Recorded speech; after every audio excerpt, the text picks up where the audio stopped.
Mario Kart 8!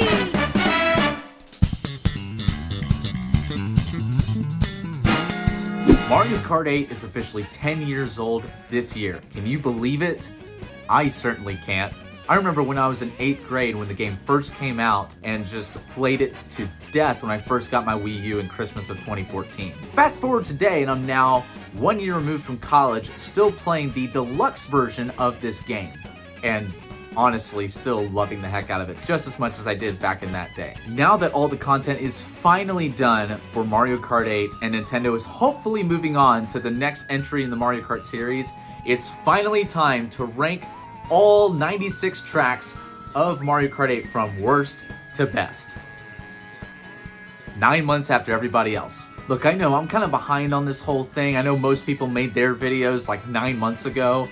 But listen, first, I'm new to the YouTube thing. Second, I wanted to let my opinion on all 96 tracks settle before making a final ranking. Jumping the gun a little bit and making one right as Wave 6 came out would have kind of undermined a lot of the decisions I would have made, especially because even now, some of the tracks and their placements still shift here and there every once in a while. Though I can confidently say that all my ranking is together in one consistent package. So with all that said, my name is Benjamin, and let's get on with the ranking of all 96 Mario Kart tracks in 8 Deluxe. First up, we've got the F tiers, and while there isn't too many of them, these tracks are the absolute worst. I never want to play these under any circumstances. There are no redeeming qualities about any of them, and the only thing that might be good, and I just want to emphasize, might be good about any of these tracks is the music. Get ready for me to repeat a whole lot of that coming right up. Kicking off the F tier, and to hopefully no one's surprise, we have Toad Circuit at number 96. There are literally no redeeming qualities about this track, other than the remastered music, of course. It is an introductory course that isn't even the first track of its respective cup. It's essentially a slightly more interesting version of Figure 8 Circuit from Mario Kart DS, akin to the Smash Brawl version of Figure 8 Circuit. And of course, the worst part about this track, the graphics. I am not one to care much about graphics in general, but my goodness, did Nintendo forget what grass looks like. I never want to play this track under any circumstances. Number 95, Ice Ice Outpost. I'm sorry guys, but the core concept of this track completely falls flat for me. Sure, the idea of constantly switching between two alternating paths throughout the whole race is interesting, but because it's ultimately just another snow track, the uniqueness factor drops significantly. At least the paths kind of look like Baylor colors, but that's about it. The music is also very underwhelming. I know that some people really like it, but it's just not for me. Finally, there are some neat Shroomless cuts that you can pull off throughout this race, but as you'll see later in this list, shortcuts in general aren't a major factor for my enjoyment of a Mario Kart track. Number 94, Donut Plains 3. Ah yes, an SNES track. It's certainly a track that exists. Honestly, I don't have much to say on this one, other than some wonky turns that don't feel great at all to drive on. The track held the crown for my least favorite in Mario Kart 8 for a long time, and it's still in the bottom 3 today. Next! Number 93, Sky High Sunday. I'm going to start with the positives on this one. This was the first original track added to Mario Kart 8 since the crossover DLC in the original Wii U version. Because of that, hype went through the roof up to the release of the Booster Course Pass Wave 2. And we were all thoroughly disappointed. This track is a weird hodgepodge of ideas from previous Mario Kart tracks into one giant mess. The layout is an oval with multiple trick ramps, like Excite Bike Arena, has the Sweets concept, similar to Sweet Sweet Canyon, and is for some reason an anti-gravity for the entire race, just like the F-Zero tracks. Not sure what they were thinking with this one, but you could definitely tell that the track was designed with Mario Kart Tour in mind. On the plus side, the music goes hard for no reason. It's really good. Number 92, Dry Dry Desert. Now we come to the first track in the bottom half of my ranking that actively pisses me off. I've heard people say this version of Dry Dry Desert is better than the original. What the heck? Did we play the same track? I really enjoyed the original version of this track from Mario Kart Double Dash, and this new version strips everything that made the original special. Case in point, the track is much wider than the original, the track barely has any pokies in it, there were so many more on GameCube, they removed the piranha plant in the center of the quicksand pit, which is also a lot easier to avoid in this version, And worst of all, no tornadoes. The one notable addition to this track was turning the dunes portion into an oasis. In a track titled Dry, Dry Desert. I can't with this track anymore. Next! Number 91, Bone Dry Desert. Brother, this guy stinks! Back-to-back desert tracks. And the worst base Mario Kart 8 Nitro at that. This track is at least a bit more interesting in terms of its layout, but you can definitely tell Nintendo was like, oh no, we need a new Nitro track for this game. Oh yeah, desert! But this time, we'll call it a dune instead. Wow, truly a groundbreaking concept. Number 90, Bangkok Rush. We round off the F tier with our first city track. It's also another track that actively pisses me off. The city tracks were certainly a divisive addition to the Booster Course Pass, and this is the epitome of everything wrong with them. By all accounts, Bangkok Rush should be one of the better tour tracks, and it was in the original game, but not so much here. Primary issue is the flow of the track. There are way too many sharp 90-degree turns around every corner, followed by absolutely nothing for a good stretch of the race. There are also plenty of moments where I can't tell which surfaces are drivable and which ones aren't, specifically with the stairs. The lack of arrows in other portions of the track also don't help in this regard. This track truly frustrates me on every possible level, and it's why it just barely misses out on D tier, staying in F tier. Whew, alright, now we got all that out of the way. Next up is the D tiers. D tiers are essentially the ones that have one or two good things going for them, but other than that, everything else just kind of falls flat for me. Number 89, Excite Bike Arena. Now we move on to the D tiers, and the only reason this track is above Sky High Sunday and a whole tier higher as a result is because the ramp layout changes every time you play the track. That's neat.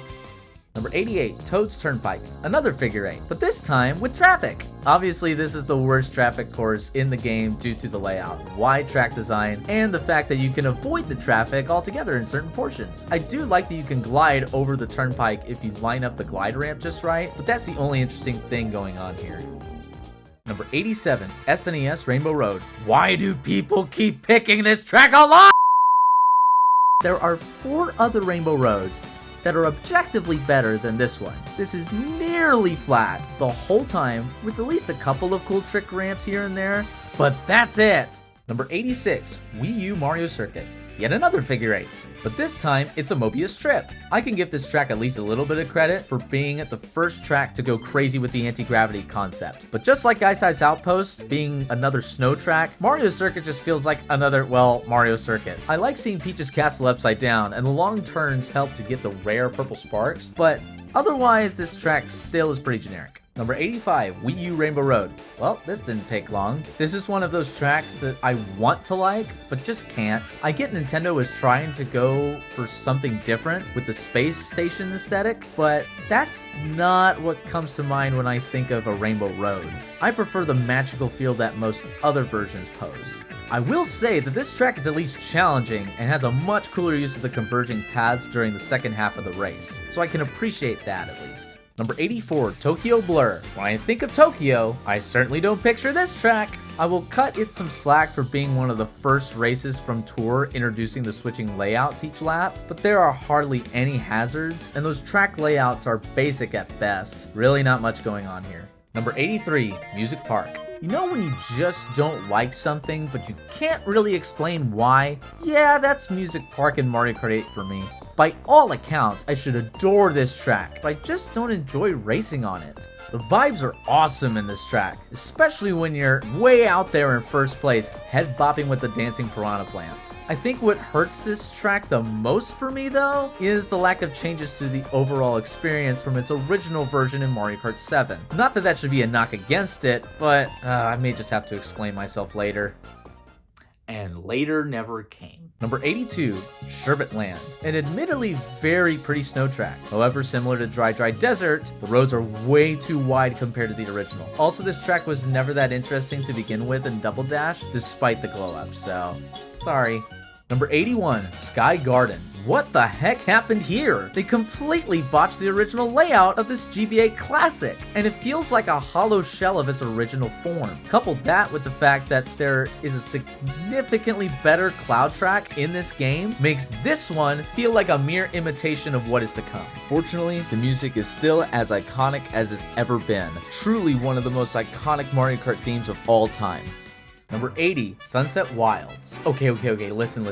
I know that by all accounts, this should be way lower than Sky Garden and many of the other tracks. Not only because of another botched layout, but the main gimmick of the track is completely absent from this iteration. The sun is stuck in its setting position, but never actually goes down to night as the race progresses, like the original. The fact that Mario Kart Tour's version included this mechanic and not 8 Deluxe is pathetic, and it begs the question as to why they added this race to the Booster Course Pass over any other phenomenal GBA remake, even from Mario Kart Tour.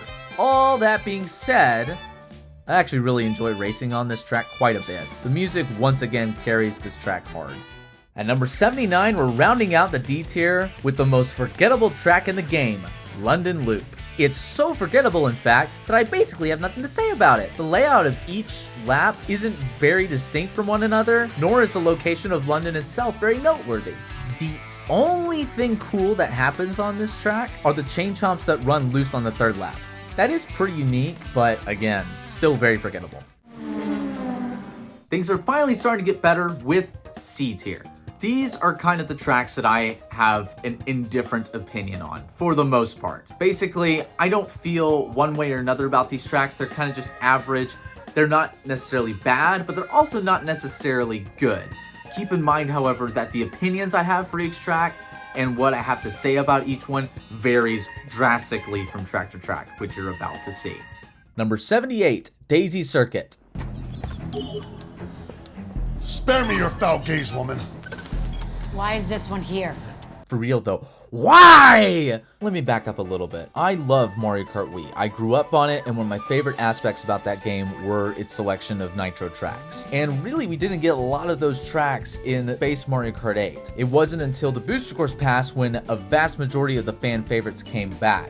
That being said, I do not understand why this track came back after we now have 11 tracks from Mario Kart Wii in this game. Literally replace this one track, Daisy Circuit, from Mario Kart Wii with any other fan favorite from a different Mario Kart game, like Airship Fortress from Mario Kart DS, and we'd be fine. I honestly think that the reason this track was added to the Booster Course Pass was not because it was a fan favorite, so to speak, but rather it heavily utilizes Tour city assets that can be seen in all the other cities throughout Mario Kart Tour's selection. The only reason this track barely makes it into C tier is again because it's a Mario Kart Wii track. I can't deny the nostalgia that I do have for the game, but man, things about this track such as the sunset and the music just aren't nearly as beautiful or as pretty sounding as they were in their original. Really disappointed with this selection, really frustrated by it, and I really don't want to talk about this track again.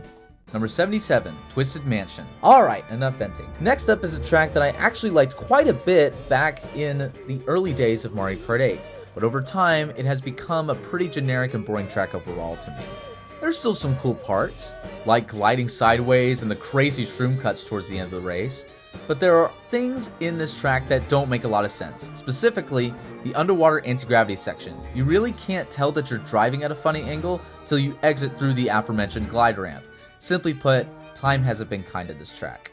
Number 76, Water Park. Of course, the obligatory underwater track. Does this track do its job in introducing underwater segments to Mario Kart 8? Yep. Does it do anything else? Nope. Honestly, for a track titled Water Park, they should have done so much more to flesh out this concept. Number 75, Cheap Cheap Beach. I like the chill vibe of this one. It's pretty relaxing in its aesthetic. It's also a bit better for an underwater introduction than Water Park. Number 74, Merry Mountain. The vibes of this track are absolutely spectacular.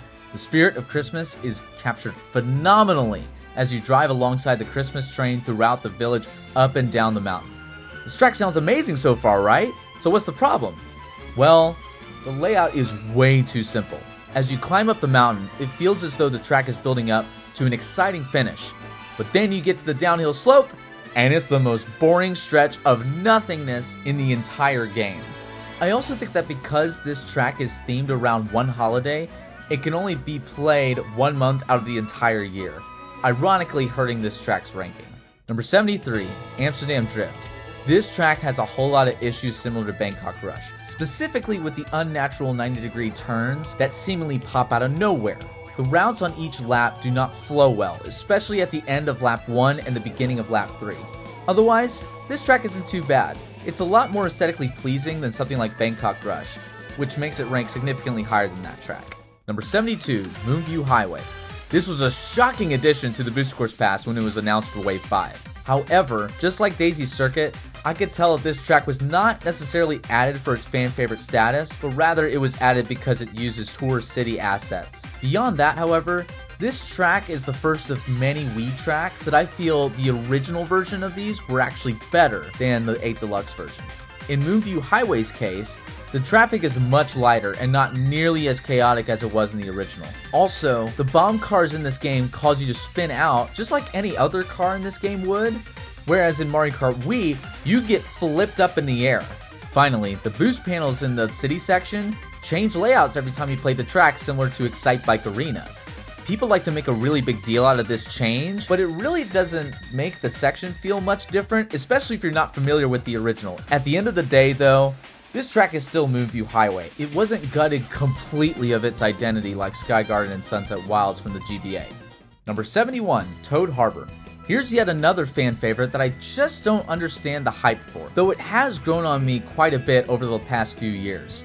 I used to not like this track hardly at all, but thanks to all the new city tracks from Tour being added to this game, I've gained a whole new appreciation for the aesthetically pleasing nature of this race. The pretty scenery and summer vibes are great. However, the track still suffers from the long straightaway syndrome that some of the other city tracks have, as well as Merry Mountain, so it's still not ranked as high as other fans would place it.